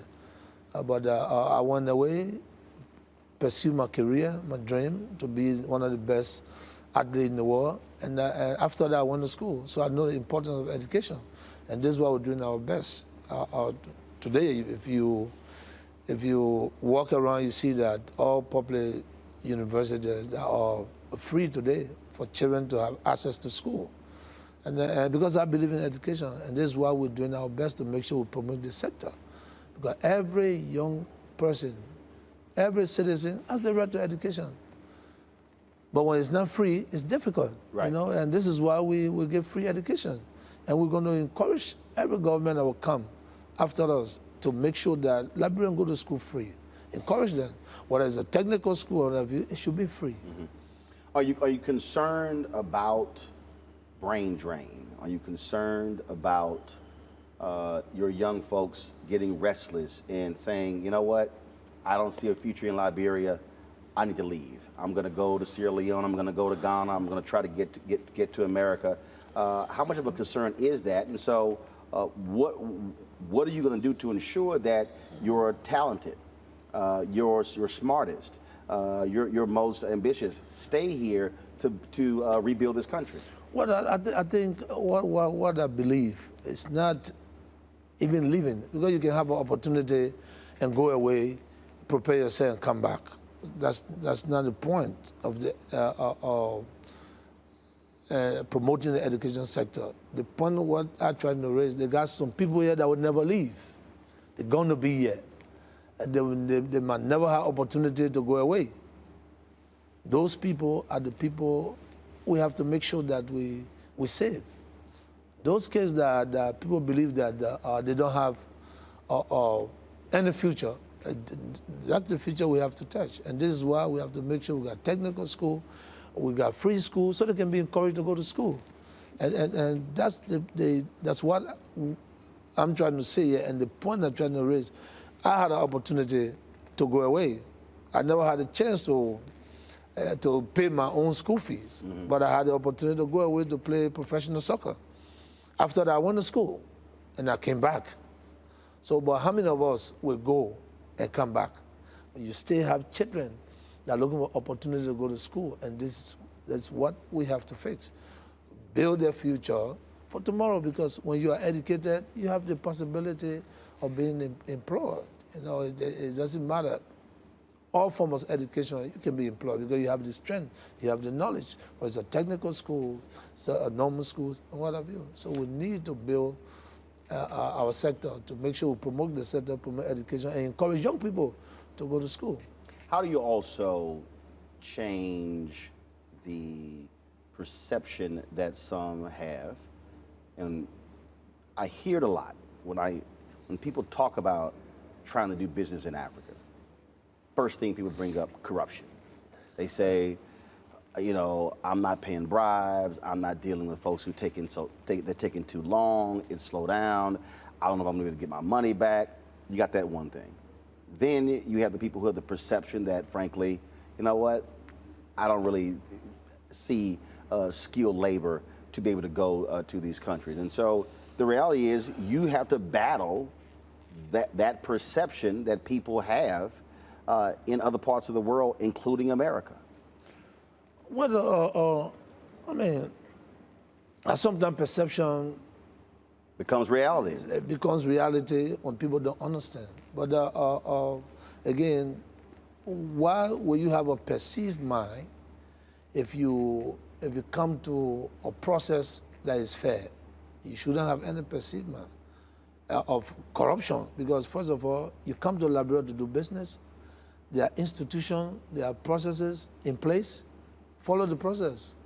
If you circumvent the process, you may fall into people, you know, everywhere in the world, even in the United States, in France, you got people that are con artists. Yeah. You're waiting for those people that they believe that they are vulnerable to take advantage. So the best thing to do is when you go to a country to do business, you have the processes there, you have the legitimate agency that you do business with. When those people corrupt you, then the government has a responsibility to make sure that they question them, but not going behind the curve to do business. And it's not the right thing to do, because you know what I'm saying. Here we have rules, we have autonomous agency, we have compliance institutions that are responsible to make sure that people come and invest. So you should be going to those people so you can invest and then follow the rules. So sometimes when people talk about corruption, I don't understand. The last time I was in Dubai, it's the same question they posed, and I asked the same question. If we have an investment commission here and you come to invest, why don't you go to the investment commission? Why are you looking for people to take you around? It's wrong. Go to the government institution. When the government institution corrupt you, then of course they will be apprehended, there will be a question. Then you can go and say, well, the country is corrupt. But if you go beyond the curve because you believe that anybody can make you do business in a country that have the rule of law, then you'll be making a mistake. So what you're saying is, if you want to do business with Liberia, go through your national investment corporation. You said go to them. Don't go to an individual in this city or this city. It's the best thing to do. You see, Martin, a lot of people, and that question, what is the deem of corruption? You know, people come to do business and just get anybody. And those people corrupt them, take money from them, and they complain that, oh, they went to Liberia, No, you went to Liberia and you found somebody, or you on the internet talking to people that con you, you understand, that deceive you and bring you into the country. And at the end of the day, you don't even see the authorities, and then you get frustrated. So those are the things. So coming to Liberia to invest, you have the bureau, the National Investment Commission. I show when you pass through those entity, and then the processes you follow it, and then you don't have reason to say that the country is corrupt. You know what I'm saying? Because if you telling somebody corrupt, if you go beyond the curve, then you also, encouraging corruption. Right. So if you're an honest person, honesty have to prevail. Liberia is obviously an ally of the United States. Has been for quite some time. What more do you want to see from America? There are African Americans, there are Liberians in the United States, there are African Americans who say, hey, they can petition their members of Congress. You're going to be meeting here with members of the Congressional Black Caucus. What more do you want to see from the United States when it comes to helping rebuild and grow Liberia? What the question I want to ask you, if Americans believe that Liberia is developed? I'll answer it this way. I don't think a lot of Americans even know about Liberia. Okay, so we need to. And then they don't even. First of all, they still see Africa as a country versus a continent. So you see, so but those that we work with, which is the Congress people, they believe that they have done well. But look at our institution. We are partners.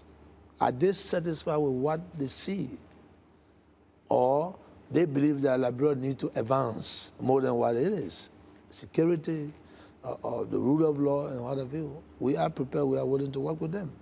So Liberia, which is the oldest independent African state, you can see, just a couple of years, we trying to obey our rules. So how long we never had a road connectivity? Even our institutions, our government don't have their own building. They rent from other people. So it's really? a honest country, So wait a minute. What you're renting from other people, but government offices? Wow. It's always been like that, and this is why we are trying to make sure that government get into our own facility, so it can be able to reduce the government budget, the cost. So So we are partners. We stay talking. We stay convincing them to make sure that this is the country that we all learn the history. We read. You understand? Now we are leaders now. So sit down with our counterparts and say, hey, the country needs to be more than what it is. But again, they are doing their best. They're doing their best. We're working together to make sure that we make sure the rule of law is in place, and people have their rights and what have you. We talk about democracy, and for democracy to prevail. Martin, I'm the former peace ambassador for this country, and what I always said to my people, you listen to me the other day, without peace, our war will be difficult. You understand? So the only way we can gain growth is when we foster peace with unity. It's the only way we can gain growth. Without that, it's impossible, almost impossible. I during the disarmament, and I said to the kids, you can hold the guns as long as you want to hold it. It will never benefit you, because it is the wrong thing. So you need to lay down arms and go toward a path of prosperity. We're heading towards a path of prosperity. This is not about politics. I'm not a politician, and you know I'm not a politician. No. I'm an administrator that came into politics because I wanted to change certain things. Right. Today, we would have known that in the village where I live in 1975, today we'll have a solar light. We have a light. We have the huts being removed, and we build a free home for those people. And so, in every facet of our society, we want to see those things. We want to see change. We want to see change, where people can easily live in their homes and they can use even a bathroom without going outside.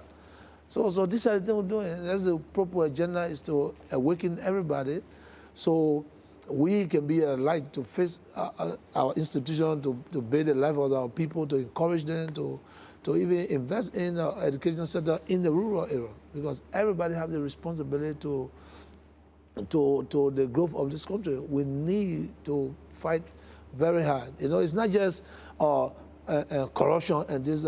Some people are limited. We need to help those people that are limited.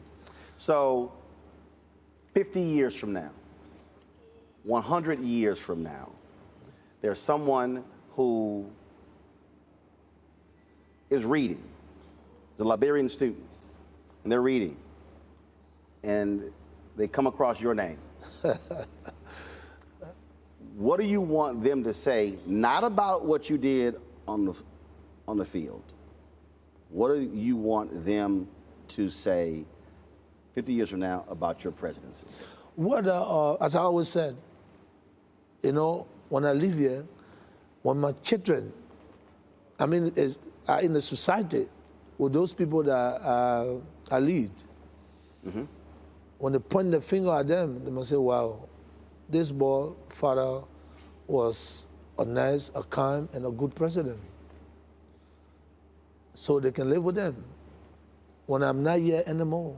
And this is why I'm doing everything to make sure that we help our people. So tomorrow, nobody can point finger on my children and say, well, look at him. If father was here, he didn't do anything. So everything that I do, I want the society to see honesty and to see that we try to improve the lives of our people. You know, it's not about what I've done already on the field, you know, but I know when I live here, those honest people will see there will be a legacy, there will be a mark, and they were going to see that, wow, George Weah, everybody thought that he was never going to make it. Today, this is what we got. And I'm fighting hard, Martin. It's not an easy task, but I want to build this country for the time I'm here, you know.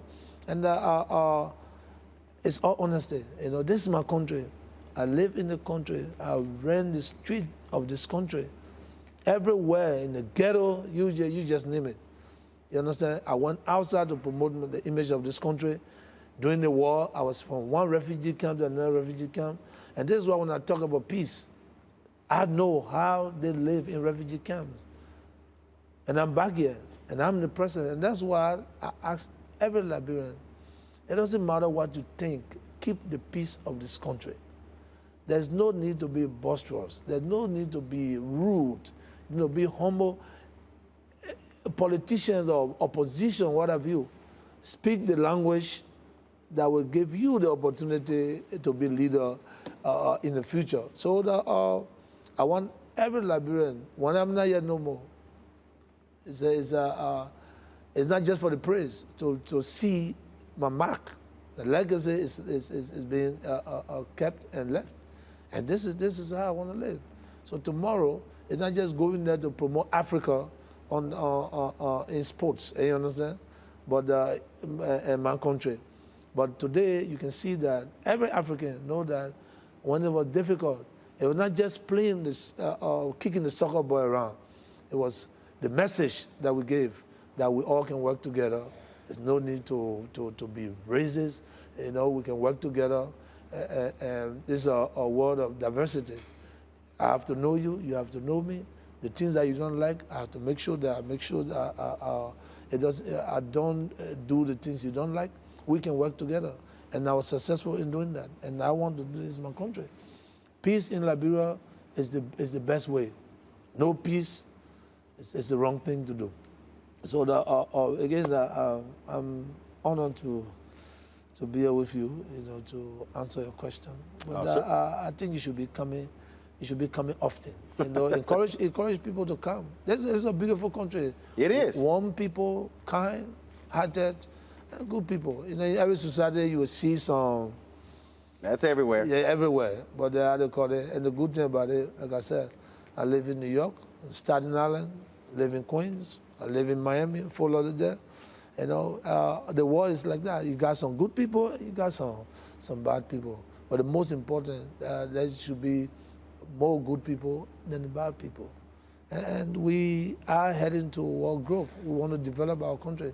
And we will do all we can for this country to be a better place. So when you come next time, you see that, wow. That's it. Well, you talked about buildings, so you're not going to take a walk. You're going to tell me what y'all been doing with this building here. Well, yeah, we're just going to, so here's what we're going to do. He's going to disconnect the audio, just to connect to the camera, and we're just going to walk down there. It's the right thing to do. This is our palace. Been burned 16 years ago. We have to restore this. And this is why we're doing it bit by bit. So you can see, we're here, that's the image of the country. And we want to restore the image of this country. And this is why I've done my best. Talk to the parliament to make sure that in the budget, we save this sacred home of our country. It's not just about just president coming into this. I got my home that I go to. I come here to work, you know. But again, there's the image of our capital. Right. It's the image of our country. So it was the right thing to do. So it's not to make the news. It's the best thing to do and the right thing to do. And that's why we restore this place. And bit by bit, we're going to fix it to the level that it's supposed to be. But now it's ready for work. And our country image is, we're going to go to we're going to receive people in the executive mansion while we are working. I think it's the best thing to do. But it will make the news. So we're going to, definitely will make the news. Anything that you do, not for the news, always make the news. Good or bad. Yeah. So you're not going to take a walk? So, Mr. President, let's see your palace. Mr. Bundy, you told me you know the place, so you... Well, tell me, so this is an 8-story building? Yes, I believe. And so you said bit by bit. So what they told me is you've already restored, about 4 floors? Yeah, about two, 3 floors. And the yard, yeah, it's where you restore the image, see where people, there's the capital building is just next door, and the mansion is faced. That everywhere it's faced here, it can complement each other. So you talk about growing up here. I mean, so this had to be the crown jewel yeah, for definitely. the country. Every child wanted to come here to see. I was born right next door, on Capitol Hill, maternity center, and I came here so many times. And I was lucky to visit the palace with 2 presidents. I had the opportunity to visit the place because I was a captain of the national team. So I'm always coming on behalf of the national team to speak to the leaders, you know what I'm saying? So I know what it was. It's a beautiful place. It's a nice place. And we just wanted to restore. Isn't this good? I got to admit, when we came here, to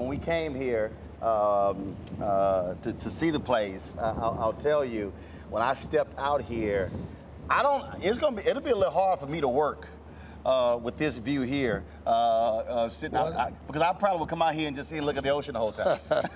Well, your leisure time, you'll come here and just walk around. I mean, you de-stress. This is better than where we were at the foreign ministry. I think it's better. And this represents our country. And this is what we did it. It represents our country. We all know the story. How and this building. But again, the question that I asked, 1 floor was burned, but the whole mansion was looted. Why? Is that law for country? Sure, if that 1 floor that was burned, today we're going to fix that 1 floor, the whole mansion is going to be restored.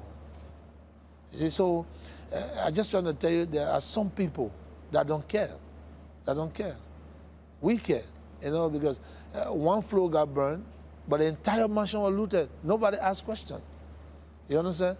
But I think what we try to do is to continue to move on a peaceful path, and it's leadership, one after another. It's not to criticize anybody, but to continue where they left it and what we can do. And then after us, the next person come and take it from there. That's the best leadership style. You see, a smooth transition smooth from transition. one president to the next. That's it. That's it. And we, our partner with the Americans, we see how their democracy works. But there's other people that don't believe in that, and they cause trouble and chaos. Like the one who just left. Yes, I understand. You understand? so it's the society that we live. But again, the best thing to do is to keep telling people, look, this is the right thing to do. To forcing and fighting, it's not the essence of life. Because when you destroy, there's no hope. Right. When everything is okay, when you can dialogue, then you have a hope. You can be what you want to be. Anybody can be somebody. You never know. That's what I said to my friends. I was here with you. I was in the street. I'm in the ghetto, born with parents that have great possibility, but I ended in the ghetto. But my destiny was not tied into the ghetto. But maybe that was experience to continue to see how things are. Now, when I decided to discipline myself, I saw myself somewhere else, opportunity, and today I'm here. But when you're alive, there's a lot of opportunity you can get. If you are no more, you're gone. So war and destabilization, all those things are not called for. Right. You know what I'm saying? I can be here tomorrow when I'm here. I can see what you do when you get there. And maybe you need my advice. Then I can advise you to say, well, when I was there, that certain thing I did, and I could have achieved it, but I could not. But I think that's the best thing to do. So we leaders today, we can work tomorrow for the country, even as an agent of the country. So we shouldn't see each other as just politicians. We family. We want family. Most of my friends that I grew up with in school, they are running against. Some of them ran against me. You understand? They ran against me. But that's the beauty of true democracy. You understand? I went to 2 elections, not 2005 and 2010. The first, I went as a head of the ticket. The second, and they put me out. And then the third, I stayed on the head, and today I'm here. 2005 was not my, how to call it, but again, what happened in 2005? If I were going to persist and resist and believe that fighting was the way, it was not the rule of law, or looking at the country to move forward, maybe I'm not going to be here. Maybe I'm not going to be here. But the fact that I could even accept to be peace ambassador of what happened in the previous elections, since I had to call it today, I'm the president. So you can see that when there's peace, there's prosperity. You understand? So I want everybody to understand when I talk about peace, because it's important. It's important. President George Weah, I appreciate it. Thank you very much for having us here. Thank you, Martin. And good to see you. Right, we don't do the handshakes, but we'll definitely do we'll do that. I see you in your apartment. Well, I was in Ghana for the year return in 2019. Okay. Oh, that's good. Nice. So I have a designer there who hooked me up. Oh, so, that's good. I wasn't going to wear a suit. There's no suit in my bag, so I got all traditional gear. You'd be surprised. I'm the the actual propos maker. I brought the style in the propos. I know. No, they made sure that I go back with several outfits. That's it. Propos, how you call it? Propos. Propos. Yeah. Oh, propos. So I go back. So it's called propos suit? Yeah, propos suit. Yeah, okay. Propos, yeah. But I can't wear with the tennis shoes. You can wear with sneakers, you can wear with anything. I got to wear loafers. Loafers. Can't wear tennis shoes. But that's good. Loafers is good. That's the best thing to do. I appreciate it, sir. Thank you very much and good luck. Okay. We're going to get